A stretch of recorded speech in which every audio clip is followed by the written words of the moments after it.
What's up, Space Monkeys? Welcome to Political Fight Club. I'm Robert Durden. In this episode, we're going to do some INN shout-outs and some updates on the Indie News Network. But secondarily, you want to stick around to the end because I'm going to go after the shitlibs, the boutique lefty shitlibs, which are really just like shitlib wannabes.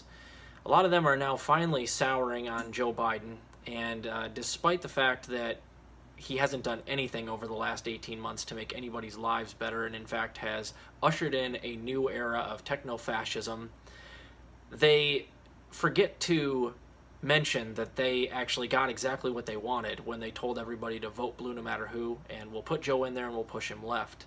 Now they're finally turning on him and saying, oh, this is a really, really bad idea. But I wish they would be honest with their audiences of millions and just apologize. Like, it's weird that they will go out there and insist that we have to vote against Trump, vote for Joe Biden to stop fascism, and now that women's rights are being taken away and Joe Biden's not doing anything to stop it, even though he has a stacked Congress, just like they wanted, just like they browbeat you into voting for, and he's not doing anything, they're now like, well, what's going on here? I've been telling everybody that Joe Biden was the hero. It would have been nice if you guys would come out and admit that you got exactly what you wanted, and we were right and you were wrong. So we'll talk about that secondarily here. First, I want to point out that INN was doing a whole bunch of different things on July 4th. It's kind of cool the way that these indie media networks, they operate differently than these other networks in that you're going to get honest opinions, you're going to get honest commentary because we're not sold out, but you're also going to get a lot of like unique personalities. And it's interesting the types of things that a lot of the creatives in our network, the Indie News Network, were doing on July 4th. I was doing my stand-up or sit-down comedy satire on Rockfin. You had Uncle Warren was streaming for like 6 hours talking politics while playing Grand Theft Auto 5. And of course, I want to give a huge shout out to Jesse Jett. His new album just dropped on July 4th, and it's called The Grift. It's wonderful. I've listened to it. I listened to it straight through twice in a row right after I got it. It is masterful, and I won't review it too hardcore here, but I have to say, like, as somebody that's written like poetry, slam poetry, and lyrics in my past, it is impressive. Not just his beats and the music itself is very good, but his lyrics are, as someone who appreciates like rap and, you know, rap battle style lyrics where it's not just, does it follow the beat? Are they good lyrics? Do they rhyme? It's like, no, is there wordplay? Are there puns? Are there going after people with disses? Yeah, he goes after Hunter Avallone, AOC, Joe Biden, the whole lot of them. It's wonderful. He's a very dexterous lyricist, and it's wonderful to behold. Go smoke a little bit and listen to it all the way through. I'll put a link below. Thank me later. And Jesse, keep up that great work. It's a truly wonderful album, and all of his work is very, very good. So, secondarily here, guys, let's move on to the people who are not going to give you good content like Jesse and Uncle Warren and myself and the rest of the indie crew were giving you on July 4th. The TYT Inc. types are now suddenly souring. They have a little bit of buyer's remorse, if you will, on Joe Biden. And this is fine. I'm happy that they are. It's nice for them to finally join the party. We only screamed in their faces for like a fucking year in 2019 that Joe Biden, in fact, was not going to be able to be pushed left. He was not going to stop fascism, as it were. And now that he is, in fact, allowed, with a stacked Congress, a majority that he could codify Roe v. Wade, he's allowed, you know, women's rights to be taken away from them in this country. And, of course, now Anna Kasparian is really, really angry about this stuff because it's something that finally affected her personally. All the other stuff that Joe Biden's been doing, which is like not letting the $15 minimum wage be included in the Build Back Better bill by not overruling the parliamentarian, not giving people Medicare for all via the Social Security Act. These are types of things that Anna does not have to worry about. She has good health care and she makes a lot of fucking money because billionaires fund TYT.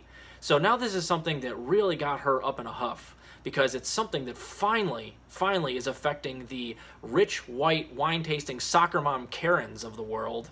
And so now they're finally including like the star from Will and Grace. I don't remember what her fucking name is, but I saw that she was finally like up in arms about how Biden sucks and he could do something about this. Yeah, no shit. It'd be nice for you to have raised your voice over the last 18 months with the rest of us poor people, but now it's nice that even the rich females of this country are starting to have their rights taken away because of Joe Biden, who we were told to put in there by TYT to stop this type of thing.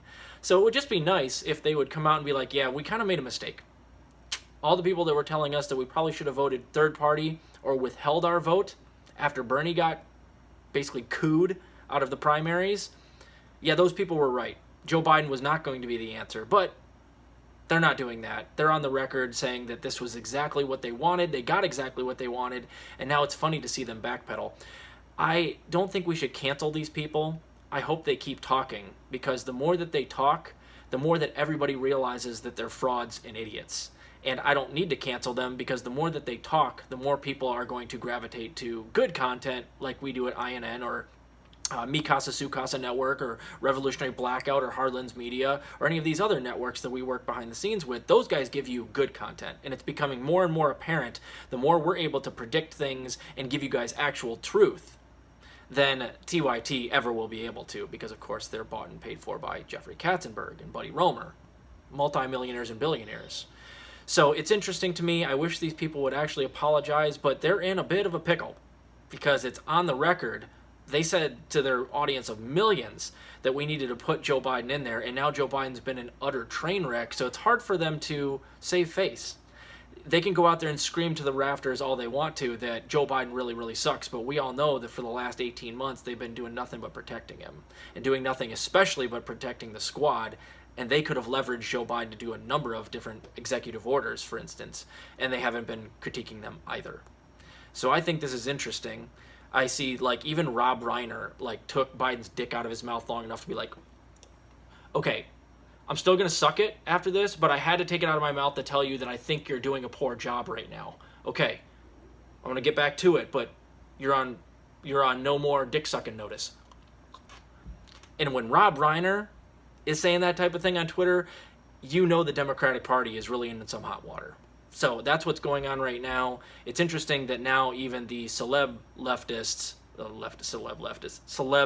boutique leftists and straight up shitlibs are like, yeah, maybe we shouldn't have been telling everybody that Biden is like the hero of our time for the last 2 years. It seems like he has a lot of responsibility here that he's not actually living up to. And that spells doom for the Democrats here. They are going to get wiped out in the midterms, and they're going to absolutely deserve it. And I don't know why it will be Susan Sarandon's fault, but I'm sure they'll figure out a way to make it her fault. Anyway, keep fighting that good fight out there. Go check out Jesse Jett's album right after this. We'll see you guys.